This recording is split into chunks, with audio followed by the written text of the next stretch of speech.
இப்போ சட்டம் தொடர்பா நெறைய வீடியோக்கள் உங்களோடது பார்த்துருக்கோம். நெறையா மக்களுக்கு அவேர்னஸ் பண்ற நெறைய விஷயங்கள் பார்த்துருக்கோம். பொலிட்டிக்கல் இஷ்யூ அட்ரஸ் பண்ணணுங்கிற இடத்துக்கு எப்போ நீங்க வந்தீங்க? ஏன் அது மீது உங்களுக்கு அந்த ஆர்வம்? ஆக்சுவலி எனக்குன்னு தனிப்பட்ட முறையில நம்ம வந்து லெஃப்ட் தான்.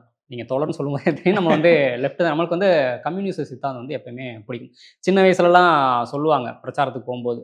அப்பா, அம்மாலாம் ஒவ்வொரு கட்சிக்கு பிரச்சாரத்துக்கு போவாங்க. அப்பலாம் வந்து உண்டியல் குலுக்கிட்டு இருப்பாங்க வந்து. எனக்கு அப்ப இருந்தே யார்ரா இது? இப்படின்னு சொல்லி தோணும். ஸோ அப்ப இருந்து அப்ப விவரம் தெரிஞ்சப்ப தான் வந்து கம்யூனிஸ்ட் கட்சி. இவங்க வந்து மக்கள்ட்ட வந்து காசு வாங்கி தான் மக்களுக்காக கட்சிய நடத்துறாங்க அப்படின்னு சொல்லி அதுக்கப்புறம் தான் கொஞ்சம் கொஞ்சமா படிச்சு தான் வாசிப்பு தான் வந்து இந்த சித்தாந்தத்துக்குள்ள கொண்டு போச்சு.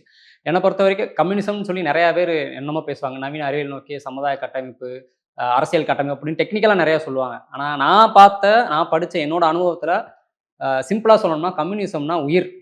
எப்படின்னா இந்த பிறப்புக்கும் எல்லா மனிதனுக்கும்னு சொல்லியிருக்கலாம். ஆனா பிறப்புக்கும் எல்லா உயிருக்கும்னு சொல்லியிருக்காங்க. அந்த மாரி தான் கம்யூனிசமும் சக மனுஷனுக்காக மட்டும் இல்லாம எல்லா உயிர்களுக்காகவும் போராடக்கூடிய, குரல் கொடுக்கக்கூடிய ஒரு சித்தாந்தம் கம்யூனிசம்.